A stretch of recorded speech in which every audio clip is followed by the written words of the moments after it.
दोस्तों, आज भी ऐसे कई उपाय हैं जो कि गुप्त उपाय हैं जिनके बारे में बहुत ही कम लोग जानते हैं।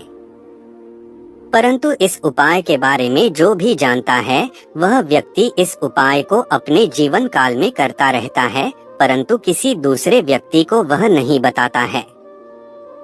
आज दोस्तों हम ऐसी आप लोगों को बताने जा रहे हैं जो कि अक्सर कई लोग आप लोगों से छुपाते हैं। दोस्तों, मंदिर में रखा एक लोटा जल पैसे को पानी बना देता है। कहीं आप भी अपने मंदिर में यह गलती तो नहीं कर रहे हो? आज एक लोटा जल से संबंधित सच्चाई के साथ आपको पूरी जानकारी देने की कोशिश कर रहे हैं।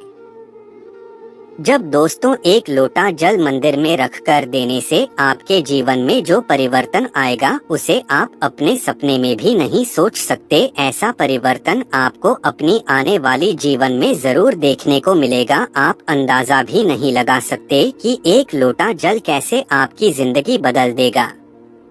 कई लोग ऐसा मानते हैं कि जो भी व्यक्ति एक लोटा जल से संबंधित यह उपाय भी सुन लेता है तो उसकी परेशानियां कम हो जाती है। दोस्तों, कई लोग कहते हैं यह हमारा घर वास्तुशास्त्र के अनुसार चलना चाहिए। अगर जो व्यक्ति वास्तुशास्त्र के अनुसार नहीं चलता है तो उसके घर में बर्बादी के लक्षण दिखने लग जाते हैं। आपको बर्बाद नहीं होना है, आपके घर को बचाना है तो आज एक लोटा जल से संबंधित जानकारी अपने कान के साथ आंखें खोलकर जरूर देखना, नहीं तो जिंदगी भर पछताना पड़ेगा। दोस्तों, ईश्वर कहते हैं कि जो भी व्यक्ति अच्छे तरीके से पूजा पाठ करता है उसे मैं स्वीकार करता हूँ, उसकी हर मनोकामना को मैं पूरा करता हूँ। वीडियो में आगे बढ़ने से पहले अभी ही वीडियो को लाइक कर और नीचे कमेंट बॉक्स में लिख दो सच्चे दिल से जय जय बजरंगबली। आज दोस्तों भारत में ऐसा कोई अभी घर नहीं होगा जिस घर में मंदिर नहीं बना होगा। सभी के घर में मंदिर होगा, या तो छोटा होगा यह थोड़ा बहुत बड़ा होगा, परंतु कहने की बात यह है कि सबके घर में भगवान का मंदिर जरूर होगा। तो कान खोलकर यह उपाय सुनते जाइए। सबसे पहले आप लोगों को क्या करना है? सबसे पहले आपको पीतल का लोटा या कांसा का लोटा लेना है। दोस्तों, उस लोटे को आपको साफ कर लेना है और लोटे को साफ करने के बाद उस लोटे में साफ पानी भर ले और पानी भरने के बाद उस लोटे को अपने घर के मंदिर में उचित स्थान पर रख दें। कई लोग कहते हैं कि लोटे को मंदिर में इसलिए रखा जाता है कि हमारे घर में दो प्रकार की ऊर्जा होती है या शक्तियाँ होती हैं। एक तो होती है नकारात्मक ऊर्जा जिसकी वजह से हमारा परिवार सड़क पर आ जाता है, घर बर्बादी की तरफ पैर पसार लेता है, और जब घर में इसे नकारात्मक ऊर्जा आ जाती है तो उस घर का उद्धार होने में बहुत टाइम लग जाता है। दूसरी ऊर्जा होती है सकारात्मक ऊर्जा, और यही सकारात्मक ऊर्जा आपके घर के एक एक सदस्य को जीवन जीने का रास्ता, सद्बुद्धि, यह सकारात्मक ऊर्जाएं आपके घर में ऊर्जावान बनाती हैं। साथ ही यही दोनों ऊर्जाएं एक लोटा जल से आपके घर में आने वाली है। अब आप लोगों को क्या करना है? जो लोटा आपने मंदिर में उचित स्थान पर रखा था उसे लोटे को ठीक 24 घंटे होने के बाद, अर्थात एक दिन पूरा होने के बाद, उस लोटे को जिसको आपने मंदिर में रखा था साफ पानी भर के अब उसे लौटते में सकारात्मक ऊर्जा आ चुकी है। और यह सकारात्मक ऊर्जा जो कि पानी के लोटे में विद्वान है, यह सकारात्मक ऊर्जा अब आपको अपने घर में सैलानी है। कहने का मतलब यह है कि जिस लोटे को आपके हाथ में है और मंदिर में रखा था, अपने हाथों से उसको घर के चारों ओर नहीं छिड़कना है। आपको अपने हाथों को बिल्कुल भी काम में नहीं लेना है। सिर्फ आपको क्या करना है, किसी पेड़ पौधे की पत्तियों से एक लोटा जल में पत्तियों को डुबाकर उन पत्तियों से घर के चारों ओर आप लोगों छिड़कना है। अपने घर के अंदर जहाँ पर आप सोते हो, जहाँ पर आप खाते हो, जहाँ पर आप रहते हो, जहाँ पर आप खाना बनाते हो, जहाँ पर आप आराम करते हो, सभी जगह पर पत्तियों को लोटे की जल में डुबाकर घर में छिड़कना है। यह काम कितना जरूरी है अभी आपको आगे पता लगता जाएगा इस वीडियो के अंदर। अब यहाँ पर कुछ दोस्त ऐसे भी होंगे जो हमारी बातों को हल्के में लेंगे क्योंकि उन्हें वास्तुशास्त्र का ज्ञान नहीं है। इस पर एक कहावत भी प्रचलित है कि बंदर क्या जाने अदरक का स्वाद। अर्थ यह है, कोई भी व्यक्ति वास्तुशास्त्र के बारे में नहीं जानता है तो फिर इन उपायों में या वीडियो देखने वह विश्वास ही नहीं करता है। इसलिए दोस्तों, सही सटीक 100% जानकारी के साथ में जानने के लिए इस वीडियो से जुड़ जाना। दोस्तों, वीडियो को आगे बढ़ाते हैं।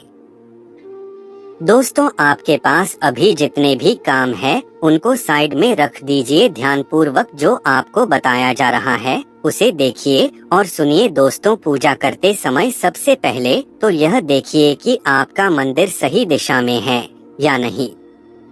वास्तु के अनुसार घर में मंदिर हमेशा ईशान कोण यानी कि उत्तर पूर्व दिशा में होना चाहिए।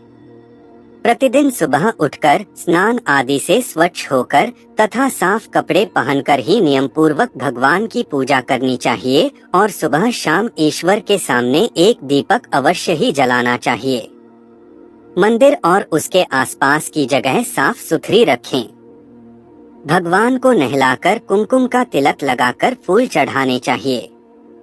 हालांकि प्रत्येक घर में पूजा के नियम होते हैं, उन्हीं को ध्यान में रखकर एक क्रमबद्ध तरीके से पूजा करें। याद रखें कि भगवान के भोग को कभी भी पूजा के पहले चखकर जूठा न करें।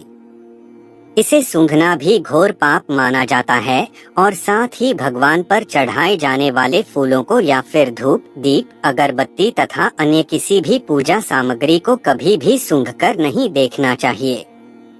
इसे शास्त्रों की दृष्टि से बिल्कुल भी सही नहीं माना जाता। दोस्तों, घंटी तथा शंख को लोग कभी भी और कैसे भी बजा लेते हैं, लेकिन ध्यान रहे कि पूजा करते समय घंटी तथा शंख आदि को बजाने के कुछ विशेष नियम हैं। हमें केवल आरती के समय ही घंटी और शंख को बजाना चाहिए। इससे वातावरण की नकारात्मक ऊर्जा सकारात्मक ऊर्जा में बदल जाती है। दोस्तों, हमारी हर पूजा में कलश का एक अलग ही महत्व होता है। शास्त्रों में कलश को पूर्णता का प्रतीक माना गया है। चाहे वह सत्यनारायण की पूजा हो, दीपावली या नवरात्रि का पर्व हो या फिर किसी भी प्रकार का उत्सव या मांगलिक कार्य हो, कलश की स्थापना किए बिना सभी अधूरा है। पूजा में कलश का उपयोग देवताओं का आवाहन करने के लिए किया जाता है। ईश्वर के सामने तांबे के कलश में पानी भरकर रखना इतना शुभ होता है कि यदि हम अपनी रोज की पूजा करते समय भी भगवान के सामने तांबे के कलश में पानी भरकर रखें तो इसका चमत्कारिक प्रभाव हमें अवश्य ही देखने को मिलता है। इसके लिए मुख्य रूप से तांबे का ही कलश लें। कलश पर कुमकुम से स्वास्तिक चिन्ह बनाकर उस पर अक्षत चिपकाएं और मौली बांधें। फिर कलश में शुद्ध पानी भरकर उसमें थोड़ा सा गंगाजल मिला लें। कलश को भगवान के दाईं ओर रखें।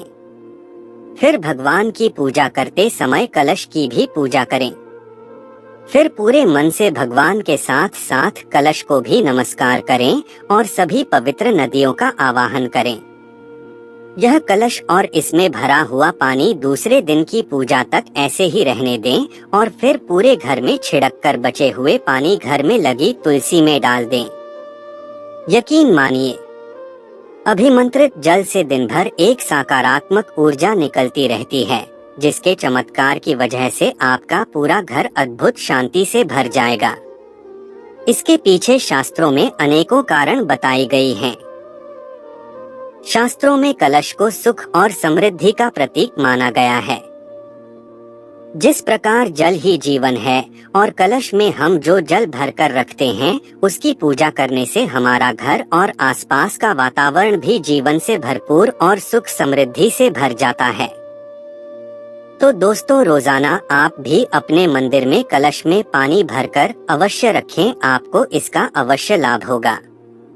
दीपक जलाने के कितने ज्यादा फायदे आपको अपने जीवन में मिलते हैं और किस प्रकार आपको दीपक जलाना चाहिए, कौन सी दिशा में, जिससे आप बहुत ज्यादा तरक्की प्राप्त कर सके और अपने जीवन में सभी बाधाओं को खत्म कर सके। सबसे पहली बात तो आपको ध्यान में रखनी चाहिए कि अपने घर के मंदिर में रोजाना ही आपको दीपक जलाना चाहिए। कभी भी ऐसा नहीं होना चाहिए कि आपने दीपक न जलाया हो, क्योंकि घर के मंदिर में रोजाना दीपक जलाना बहुत ही जरूरी होता है। इससे आपके घर से सभी नेगेटिव एनर्जी बाहर निकलती है। अगर आप कोई भी दीपक नहीं जलाते हैं घर के मंदिर में या फिर अपने घर में शाम के समय, तो इससे आपके घर का वातावरण बहुत ज्यादा नेगेटिव तो होता ही है, आपके घर की परेशानी भी बहुत ही ज्यादा बढ़ने लगती है। घर का जो मुखिया होता है उसे बहुत ज्यादा ही मेहनत करनी पड़ती है। इसकी वजह से परेशानी, डिप्रेशन और टेंशन में घर का मुखिया पहुंच जाता है।